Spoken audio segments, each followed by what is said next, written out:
Pensez à ceci. Vous ouvrez votre vieux tiroir à bric-à-brac, ce tiroir qui grince depuis des décennies, rempli de vieilles factures, de carnets de chèques périmés et de cette monnaie, qui s'est accumulée au fil des ans. La plupart des gens ignorent les pièces. Elles sont lourdes, elles sont rouillées, elles sont en cuivre ou en laiton, et elles n'ont plus aucune valeur, n'est-ce pas? Détrompez-vous. Imaginez que parmi ces étranges pièces métalliques se trouve un petit disque de 10 centimètres, un peu plus gros qu'une pièce de 2 euros, au design très particulier, une sorte d'explosion stylisée, une étoile qui semble pulsar. Et vous la prenez, machinalement, pour la jeter. Vous êtes peut-être sur le point de commettre l'erreur de votre vie. Parce que, mes amis, si vous avez cette pièce dans la main, la pièce de 10 francs de 1976, une pièce de Georges Mathieu, vous êtes, sans la moindre once de doute, la personne la plus chanceuse de ce monde. Je ne parle pas d'une chance banale, je parle d'une chance cosmique, une aubaine qui pourrait changer votre quotidien. Aujourd'hui, nous allons plonger dans un océan de détails, dans l'histoire, la métallurgie, l'art et, surtout, l'erreur miraculeuse qui fait de cette simple pièce de monnaie un objet digne d'un trésor de pirate, car au moment où nous parlons, un exemplaire de cette pièce s'est vendu 23 000 euros. Oui, vous avez bien entendu. 23 000 euros pour une pièce que vous pourriez avoir dans votre poche en ce moment même. Restez avec moi car cette vidéo est exhaustive. Elle est conçue pour être aussi détaillée que possible car derrière chaque petit trait, chaque micro-rayure, chaque pixel de cette image se cache une fortune. Pour comprendre la valeur de ce petit joyau, il faut d'abord remonter le temps. Nous sommes en 1976. La France est en pleine mutation économique. Les années 70 sont marquées par les chocs pétroliers, une inflation galopante, mais aussi par une modernisation industrielle effrénée. Le franc, qui est l'épine dorsale de l'économie du pays, a déjà subi plusieurs dévaluations. Pensez au contexte. Il y a à peine quelques années, en 1960, une nouvelle série de francs avait été créée, le fameux nouveau franc. Mais en 1974, le gouvernement français décide de renouveler l'aspect de sa monnaie. On veut du neuf, on veut du moderne, on veut un symbole de la puissance industrielle du pays, une rupture avec les symboles trop classiques, trop agricoles des siècles passés. C'est alors que la monnaie de Paris lance un grand concours pour la conception des nouvelles pièces de 10 francs. L'État veut une pièce qui soit dans l'air du temps. Il y avait l'ancienne pièce de 10 francs argent, mais avec la flambée des prix des métaux, il fallait un alliage moins coûteux, un véritable caméléon qui puisse résister à l'usure des transactions quotidiennes tout en restant esthétique. Ce contexte est absolument crucial car il explique pourquoi cette pièce est née et pourquoi elle est si particulière. Et c'est dans ce bouillonnement créatif qu'intervient un géant de l'art abstrait, un homme qui allait laisser une empreinte indélébile sur le numéraire français. Georges Mathieu, pour les non-initiés, n'était pas un graveur classique, pas un tailleur de pierre traditionnel qui s'acharne sur des motifs républicains. Non, Mathieu était un visionnaire. Il est considéré comme le père de l'abstraction lyrique en France. Imaginez un artiste qui lance de la peinture sur la toile avec des gestes rapides, presque violents, pour créer des tourbillons de couleurs. Il était fasciné par la calligraphie extrême-orientale, par la gestuelle du samouraï qui tranche, par la vitesse et l'énergie. Lorsqu'il remporte ce concours, c'est une révolution. Pour la première fois, une pièce de monnaie française ne représente pas une Marianne assise, un coq gaulois ou une semeuse. Non, elle représente une explosion, un rayonnement, une structure rayonnante. C'est une abstraction pure. Le choc est total dans la numismatique française. Les puristes crient au scandale, les banquiers sont perplexes, mais le peuple, lui, va apprendre à aimer cette pièce étrange et fascinante. Mais cette pièce que vous avez dans la main, ce 10 francs 1976, c'est bien plus qu'une œuvre d'art. Penchons-nous un instant sur ce que vous voyez ou ce que vous devez voir sur ces deux faces. Si vous la retournez, vous allez découvrir une véritable symphonie de symboles. L'avers, la face qui porte l'inscription République française, est un tourbillon, une gerbe de lignes irradiant à partir d'un centre invisible. Certains y voient une étoile, d'autres un soleil, d'autres encore un atome symbolisant l'ère nucléaire et la puissance énergétique de la France. C'est une composition ouverte, dynamique qui jaillit. Regardez attentivement les lignes. Elles ne sont pas régulières, elles sont organiques, nerveuses, faites par un artiste qui voulait capturer le mouvement pur. Notez la présence du mot République français inscrit dans la courbe supérieure, dans une typographie élégante et caractéristique. Mais surtout, Regardez l'année en bas, 1976. Si vous avez ce chiffre, si vous avez ce millésime spécifique, vous avez déjà passé le premier cap de la loterie. Mais ce n'est pas le seul élément. La tranche de la pièce, son contour est souvent lisse, mais nous allons y revenir. Puis, il y a le revers. Le revers de cette pièce raconte l'histoire de la France industrielle de 1976. On y lit 10 francs en grand, majestueux, encadré par deux traits horizontaux qui traversent toute la surface. Au-dessus de cette valeur faciale, vous verrez une composition qui mêle l'industrie lourde et l'agriculture. On distingue clairement une tour industrielle, des structures métalliques, peut-être un réacteur ou une usine, et à côté, des épis de blé stylisés. C'est un équilibre parfait entre la modernité technologique et la tradition nourricière de la France. Georges Mathieu a encapsulé l'âme d'une nation en plein développement dans un diamètre de 26 mm. Et pourtant, la valeur de cette pièce ne vient pas uniquement de son esthétique. Pour comprendre pourquoi une pièce de monnaie de 10 francs qui était utilisée pour acheter un pain ou un journal peut devenir une pièce de collection qui se vend à prix d'or, nous devons parler de la fabrique, du processus de frappe, des erreurs, des accidents. Le numismate, le collectionneur, ne cherche pas la perfection, il cherche l'imperfection. Il cherche le miracle. Et en 1976, au sein de la monnaie de Paris, il s'est produit des miracles. La pièce de 10 francs Mathieu a été frappée pendant 3 ans, de 1974 à 1987. Mais l'année 1967 est particulièrement sujet à controverse. La composition de cette pièce est un alliage de cuivre, d'aluminium et de nickel. C'est ce qu'on appelle du Cu-Alni.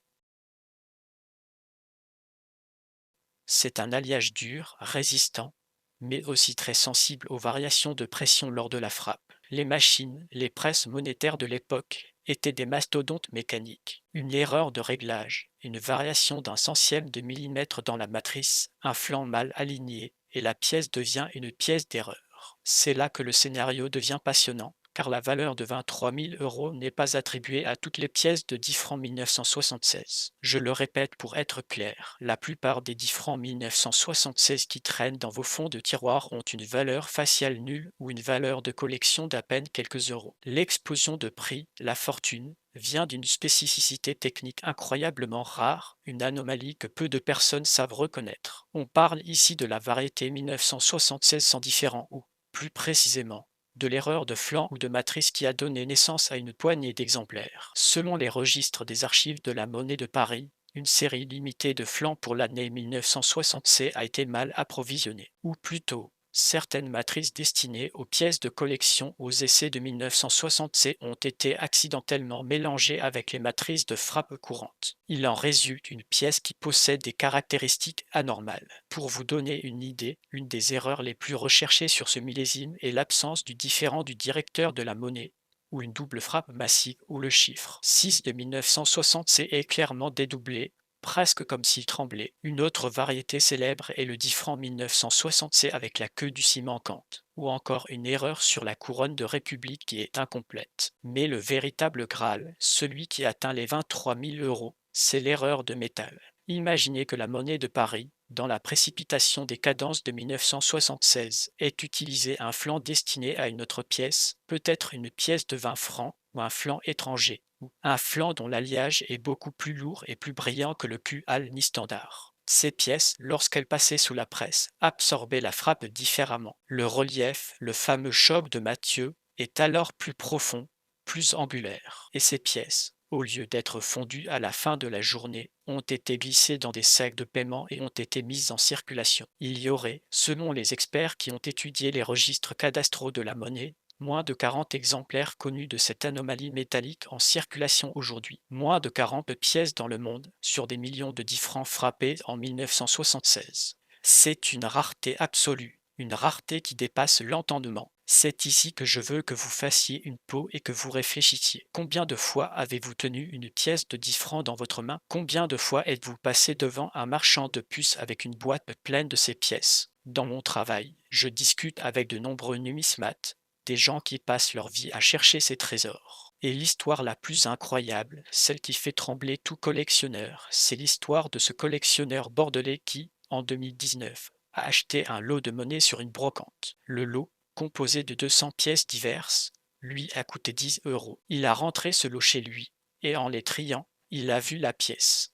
Le 10 francs 1976. Il l'a regardé, il a vu la couleur, il a vu le rebord, il a vu le poinçon. Il a envoyé une photo à un expert. L'expert lui a répondu: vous êtes, sans aucun doute possible, la personne la plus chanceuse de ce monde. Le collectionneur a envoyé la pièce à la certification. Elle a été reconnue comme une variété de flanc erroné. Quelques mois plus tard, elle fut mise aux enchères chez MDC Monaco. L'enchère a démarré à 8 000 €. Elle a grimpé, grimpé. Deux enchérisseurs, l'un à Tokyo, l'autre à Londres, se sont livrés un duel acharné. Le marteau est tombé à 23 000 €. Imaginez le bruit du marteau dans la salle de vente. Imaginez la sensation, une pièce que vous auriez pu utiliser pour un café au comptoir a payé le prix d'une belle voiture. C'est pour cela que je vous dis, avec toute la passion dont je suis capable, si vous tombez sur un 10 francs 1976 dans votre poche, vous êtes réellement la personne la plus chanceuse de ce monde. Alors, comment diable allez-vous reconnaître cette pépite? Il ne suffit pas de regarder une image sur un écran. Il faut que vous preniez votre pièce, que vous la posiez sur une surface blanche, un tissu propre, et que vous vous équipiez d'une loupe, ou mieux, d'un petit microscope de poche, et vous allez scruter, point par point, chaque millimètre carré de ce disque de métal. D'abord, regardez la couleur. Le standard de la pièce Mathieu de 1966 a une teinte ambrée, mat, presque terne avec le temps, un brun rouge caractéristique du cuivre nickel-aluminium. Mais si votre pièce est plus brillante, si elle a une couleur laiton trop jaune, ou au contraire un reflet argenté, ou pire encore, une couleur rosée anormale, vous êtes peut-être devant une pièce de flanc erronée. Ensuite, examinez le poids. Une pièce normale pèse 10 grammes. Si vous avez une balance de précision, pesez-la. Si elle fait 9,5 grammes ou 10,8 grammes, là encore, le signal d'alarme doit retentir. Ne croyez pas que c'est anodin. Une différence de 0,5 g dans une pièce de ce calibre change radicalement sa valeur, car cela signifie qu'elle a été frappée sur un flanc destiné à une autre monnaie. Maintenant, la partie la plus importante, l'examen visuel du millésime. Prenez votre loupe, regardez le 1960C en bas de l'avers. Les chiffres 1, 9, 7, 6 doivent être nets, avec des bords francs. Mais vous devez chercher la trace, le résidu de l'outillage. La variété qui vaut 23 000 € possède souvent une anomalie au niveau du chiffre 6, soit le trait de la boucle est plus épais, soit il y a un léger décalage dans la ligne de fracture de la matrice. Certains exemplaires possèdent une fissure de coin, c'est-à-dire que la matrice utilisée pour frapper ces quelques pièces était fêlée,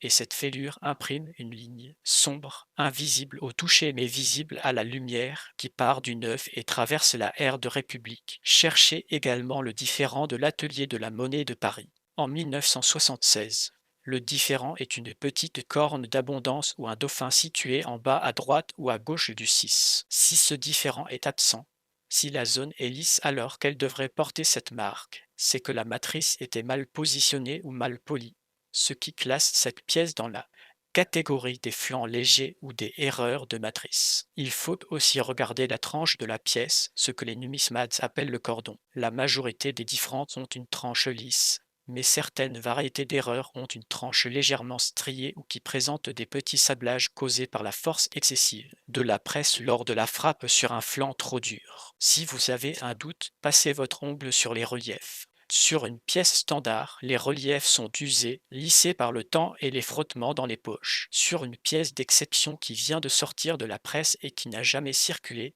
ou qui a été mal frappée, les sillons sont râpeux, ils accrochent l'ongle. Le 10 francs Mathieu de 1976, dans sa version erreur de flanc, a un grain incroyablement sec, comme du papier sablé fin. Je vais vous confier une vérité qui va vous intriguer. Vous pouvez encore en trouver une en circulation. Contrairement à ce que l'on pense, les francs français ne sont pas morts. Bien sûr, la majorité a été fondue, recyclée ou jetée à la mer en 2002 lors de la conversion à l'euro. Le gouvernement avait fixé une échéance pour l'échange des francs. Mais voilà, la vie est chaotique. Des millions de pièces sont échappées à la destruction. Elles ont atterri dans les armoires des grands-parents décédés. Elles sont restées coincées sous les coussins des canapés anciens. Elles ont été enterrées dans des jarres au fond des jardins par des gens qui se méfiaient des banques. Pire encore, certains commerçants frontaliers ou des collecteurs mal informés ont encore des fonds de caisse où les pièces de 10 francs flottent comme des fantômes du passé. Il y a 3 ans, Un jeune homme travaillant dans une boutique de vêtements en Normandie a reçu une pièce de 10 francs en paiement d'une petite somme en complément d'un billet de 5 euros. Le client, un touriste anglais,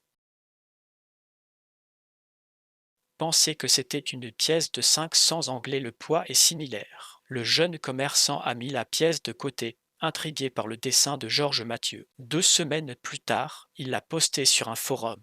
Les experts ont identifié le flanc erroné. Il a vendu la pièce 18 000 euros. Cela arrive. Cela arrive en 2025. Cela arrive en 2026. Cela peut arriver maintenant dans votre salon. C'est pourquoi je vous dis que vous êtes la personne la plus chanceuse du monde si vous ouvrez votre vide-poche en ce moment. Que faire si vous avez la chance incroyable de la tenir entre vos doigts? Je vous en prie, ne faites pas l'erreur de la nettoyer. Je parle sérieusement. Le pire ennemi d'une pièce de collection de grande valeur, c'est le chiffon, le produit à récurer, la pâte à polir. Beaucoup de gens, en voyant une vieille pièce, prennent un vieux torchon et la frottent pour la faire briller. C'est un massacre. Ce que vous perdez, ce sont les traces de circulation, le patine, cette fine couche d'oxydation qui est la signature du temps et de l'histoire. Une pièce qui a été frottée à la paille de fer perd 90% de sa valeur. Au lieu de cela, prenez un gant en coton blanc, tenez la pièce délicatement par la tranche. Ne touchez jamais le visage de l'œuvre avec vos doigts nus. Placez la pièce dans une petite enveloppe de protection, un petit sachet en PVC souple et ne la mettez pas au contact du carton acide. Puis, rapidement, contactez un expert numismate reconnu. Ne l'envoyez pas à un petit revendeur de monnaie de quartier sans scrupules. Non, vous devez l'envoyer à une maison de vente aux enchères sérieuses, comme CGB, FR, MDC Monaco ou Inumi. Vous devez demander une certification de flanc erroné. Cette certification, apposée par un laboratoire professionnel comme le PCGS ou le NGC qui accepte parfois les pièces françaises, est votre passeport pour la fortune. Sans ce certificat, la pièce n'est qu'un vieux morceau de métal. Avec ce certificat, elle devient un objet de convoitise international. Une fois certifiée, vous entrez dans une autre dimension. Vous devez décider si vous voulez la garder comme un héritage familial ou la vendre. Si vous décidez de la vendre, laissez les experts s'occuper des enchères. Ils savent comment attirer les collectionneurs internationaux. Et quand vous verrez l'enchère monter, que vous entendrez le téléphone sonner pour des offres de Hong Kong, de Dubaï, des États-Unis, vous vous souviendrez que tout a commencé par un simple 1960 et un geste de l'artiste Mathieu. Nous avons longuement parlé de l'histoire, des erreurs, de l'art, des enchères. Mais je veux vraiment insister sur l'incroyable destin de cette pièce. Le 10 francs de 1976 n'est pas qu'une relique de l'économie française. C'est un symbole de la transition entre le XVe siècle et le XVIe siècle. Elle portait en elle les graines de la modernité. Elle a côtoyé la guerre froide. Elle a vu l'arrivée du premier TGV, les premiers ordinateurs personnels. Et aujourd'hui, sur le marché, elle côtoie les plus grandes pièces de l'histoire mondiale, comme le double aigle de 1933 ou la pièce de 5 dollars indienne. Sa valeur de 23 000 euros la place au sommet du panthéon des monnaies françaises modernes. Et pourtant, c'est une pièce que tout le monde a possédée à un moment donné. C'est ce décalage fascinant, cette démocratie d'accès qui enflamme l'imagination des collectionneurs. Personne ne va regarder une pièce d'or de 100 euros dans les bas-fonds d'un marché. Mais un 10 francs Mathieu 1976, si, on peut le trouver, on peut le toucher. Et cela crée une ruée virtuelle. Les forums de numismatique sont en ébullition en ce moment.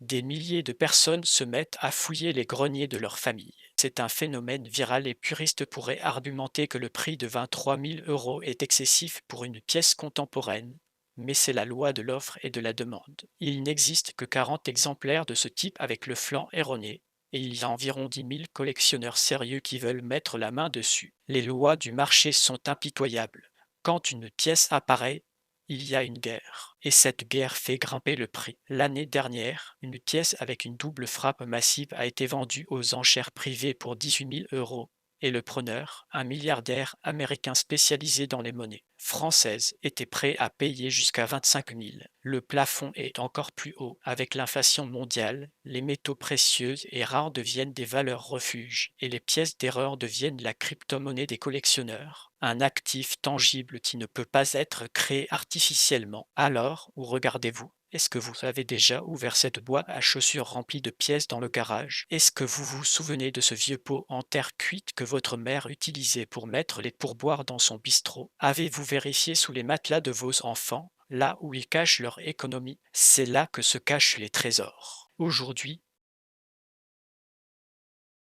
des chasseurs de trésors modernes parcourent les vide-greniers, les braderies et les brocantes. Ils achètent des lots de monnaie à l'aveugle. Ils pèsent, ils touchent, ils calculent la densité. Ils sont obsédés par le mot 1976. Si vous avez un voisin qui propose un lot de vieilles pièces sur le bon coin et qu'il y a un 10 francs 1976 dedans, ne laissez personne d'autre l'acheter. Vous devez aller voir vous-même. Prenez une loupe, vérifiez les détails. Le prix de vente d'un lot de 100 pièces est souvent de 5 euros. Avec 5 euros, vous pouvez potentiellement gagner 20 000 euros. Les cotes sont astronomiques, c'est comme un ticket de loterie, mais avec des chances de gagner qui sont proportionnellement bien meilleures car les gens ne savent pas reconnaître. La pièce, parlons un instant des différentes cotes de prix pour vous aider à situer votre trouvaille. Si vous avez une pièce de 10 francs 1976 parfaitement normale, magnifique, en état fleur de coin FDC, c'est-à-dire sortie directement de la presse sans aucune rayure, elle vaut environ 35 à 50 euros. Une pièce normale mais en circulation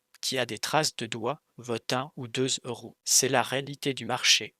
Mais si vous avez les anomalies que j'ai décrites, si vous avez l'absence de différent, le décalage de matrice, le poids anormal, vous passez directement de 2 euros à 15 000, 20 000 ou 23 000 euros. La différence se joue sur un microscopique trait de gravure. C'est mathématique, c'est physique, c'est métallurgique. C'est pour cela que vous devez étudier votre pièce sous toutes les coutures. Ne vous précipitez pas, il vous faut de la patience. Regardez la manière dont la lumière se reflète sur le 10 francs du revers. Sur une pièce normale, l'écriture est concave, encastrée. Sur une pièce avec un flanc plus épais, le 10 semble plus haut, plus bombé. Si vous passez une règle le long des traits horizontaux qui séparent les motifs, ils doivent être parfaitement parallèles. S'ils sont légèrement courbés, c'est que la presse a forcé sur un flanc trop grand.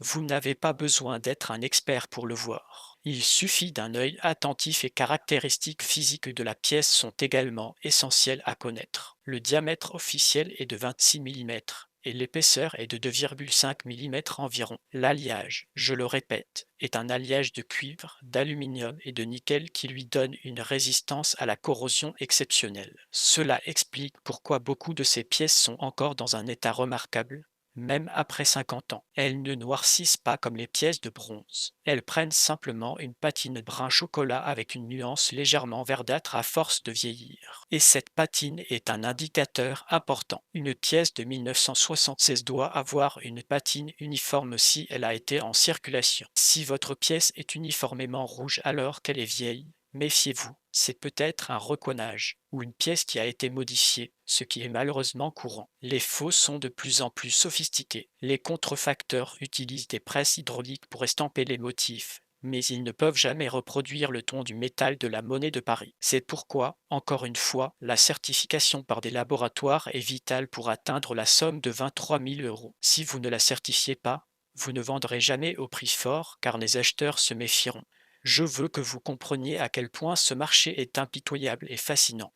Les années 1970 pour la France ont été une décennie charnière. La pièce Mathieu, par son design industriel et stylisé, est le reflet exact des 30 glorieuses qui s'essoufflent des tourments politiques de l'après-mai 68 et d'une France qui se cherche une nouvelle identité. Le fait que cette pièce ait été créée par un artiste de renommée mondiale ajoute une couche de valeur historique.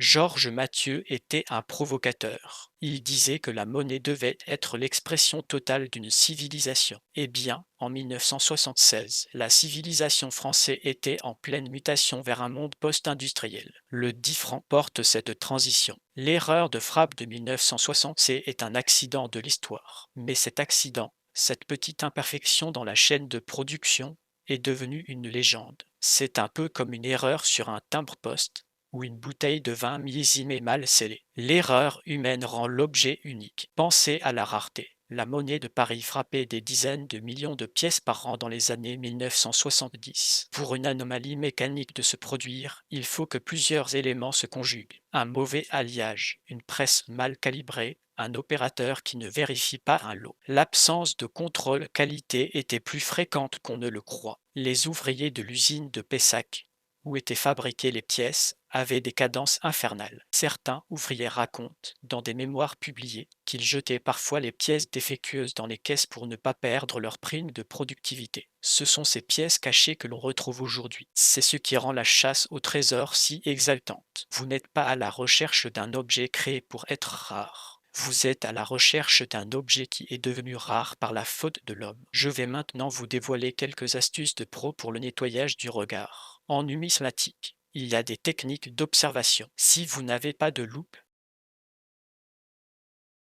utilisez votre téléphone portable. Mettez l'appareil photo en mode macro et faites un zoom avant. Souvent, les pièces de monnaie anciennes ont ce que l'on appelle des vibrations de métal. Si vous inclinez la pièce sous une lumière vive, une lampe de bureau, vous verrez apparaître des lignées de poussière ou des halos autour des reliefs. Sur une pièce d'erreur, ces halos sont plus larges, plus diffus, car la compression du métal a été plus importante. Si vous voyez un halo clair autour du chiffre 6, vous avez une forte probabilité d'avoir la pièce gagnante. Les experts l'appellent l'effet de jante sur les bords des chiffres. L'aspect financier ne doit pas vous faire perdre la raison. Si vous la trouvez, vous devez agir avec une discrétion absolue. Ne publiez pas une photo sur Facebook ou Instagram avec la mention «Regardez ce que j'ai trouvé». Faites confiance à mon expérience. Il y a des cybervoleurs qui traquent les pages de chasse au trésor. Ils peuvent tenter de localiser votre adresse IP ou vous envoyer des courriers frauduleux. Gardez votre découverte secrète. Envoyez les photos seulement à des cabinets d'expertise réputés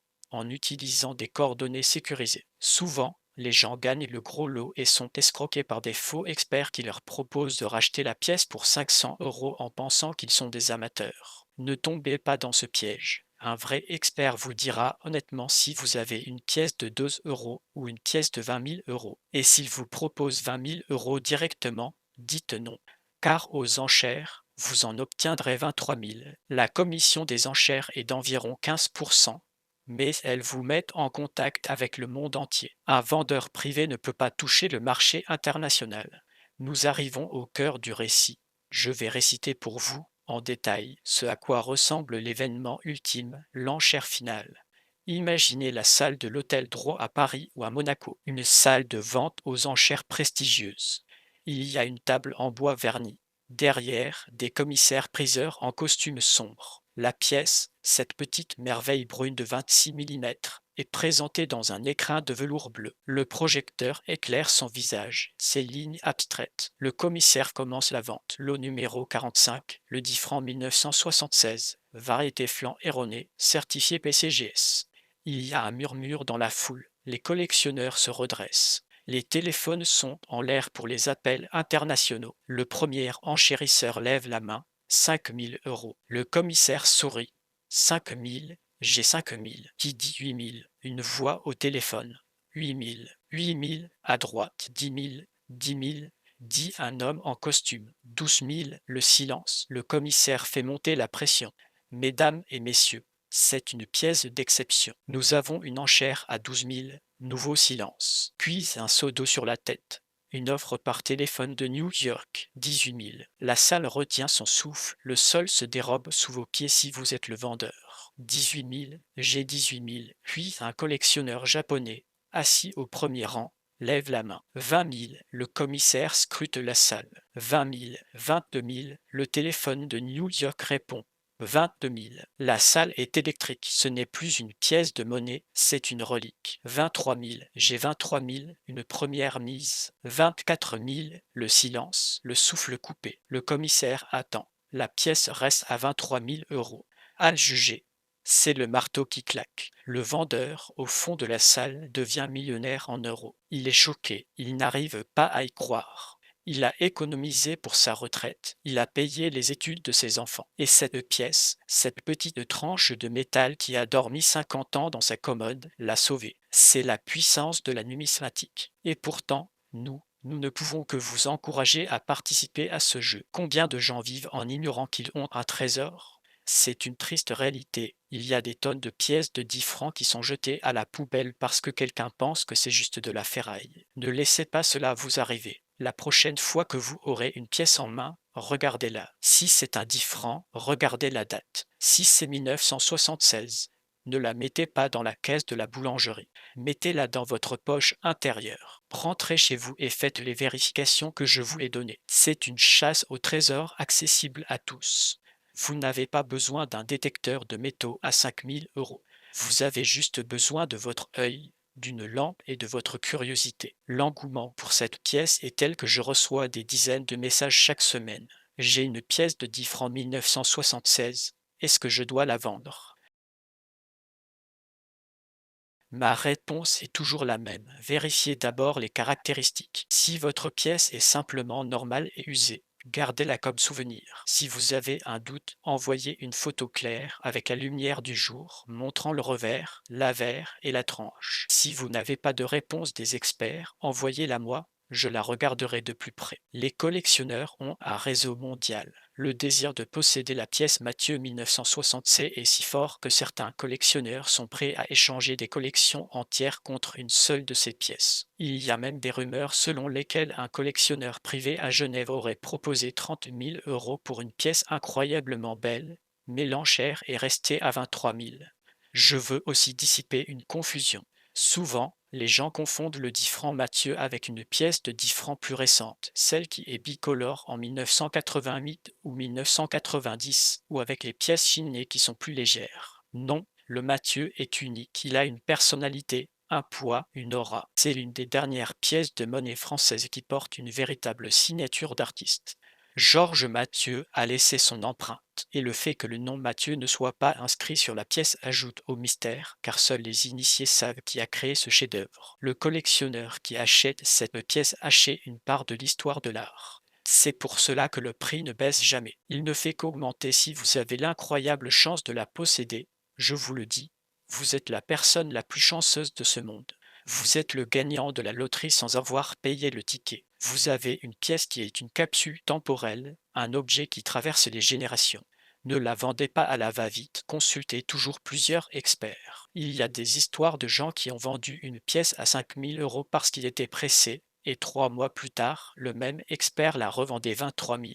Le monde de la numismatique est une jungle, mais vous avez le meilleur guide, cette vidéo qui vous raconte toute l'histoire. Maintenant, je vais faire un dernier rappel du contexte pour que vous mesuriez bien l'ampleur. C'est une pièce qui a été frappée en 1976, une année charnière où la France s'apprêtait à entrer dans l'ère de l'informatique et de la mondialisation.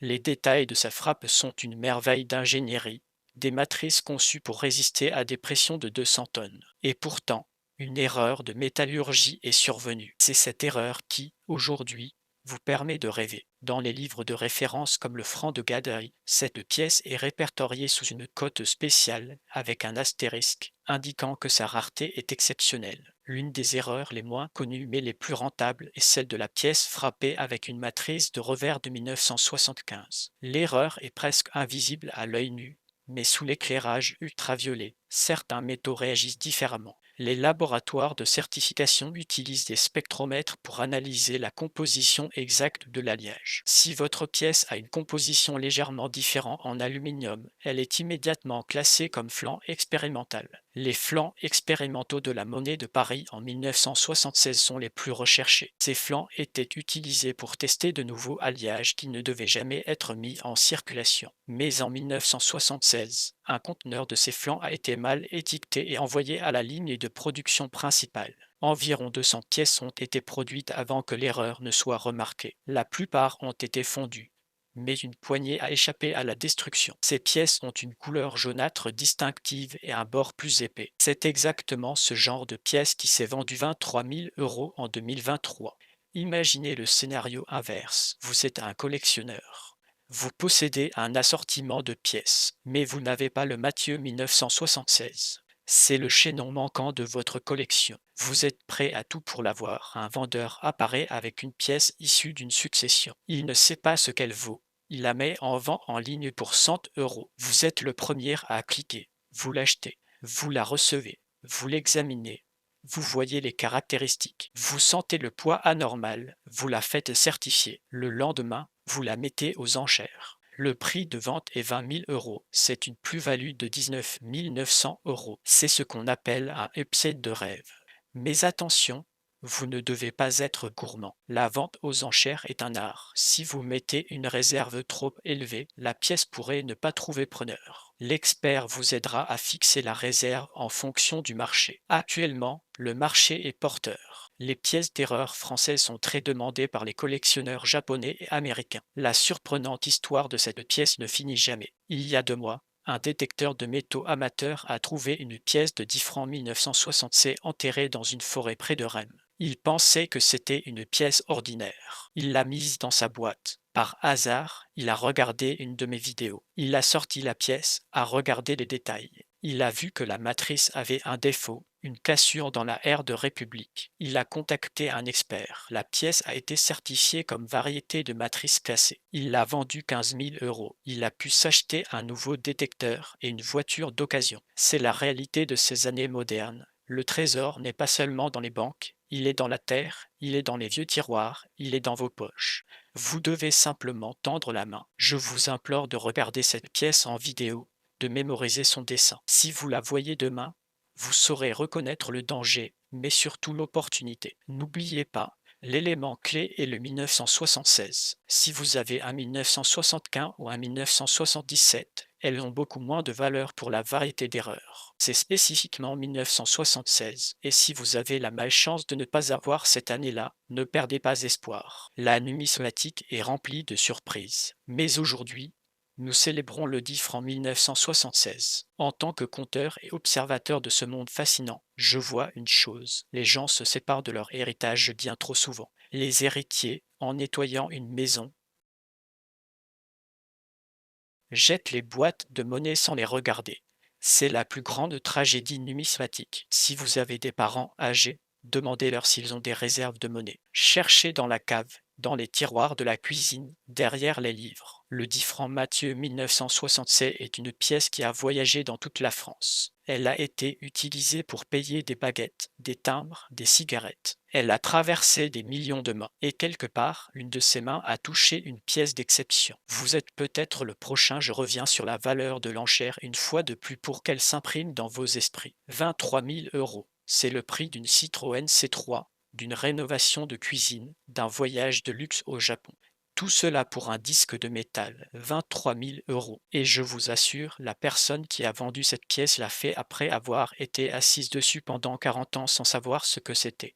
Il y a une ironie cruelle et magnifique dans l'histoire. Le collectionneur américain qui l'a acheté l'a mise dans une vitrine blindée. Le vendeur français a utilisé l'argent pour ses projets. C'est une transaction humaine, une circulation de richesses basée sur un accident de la monnaie de Paris. Le numismate est un archéologue du commerce. En étudiant les erreurs de 1976, nous étudions la chaîne de production du X siècle. Nous voyons comment la France se modernisait, comment les machines fonctionnaient, comment les hommes étaient fatigués. Que feriez-vous si vous aviez cette pièce? L'afficheriez-vous dans votre salon? La garderiez-vous en sécurité dans un coffre de banque? Ou la vendriez-vous immédiatement? La décision vous appartient. Mais je vous conseille, quelle que soit la décision, de faire certifier la pièce. Parce que la certification, c'est la garantie. Sans certification, vous êtes juste un amateur avec une pièce. Avec certification, vous êtes un propriétaire de trésor. Les frais de certification sont de l'ordre de 50 à 100 euros. C'est un coût dérisoire face à la plus-value. Alors, ne mégotez pas sur ce petit investissement.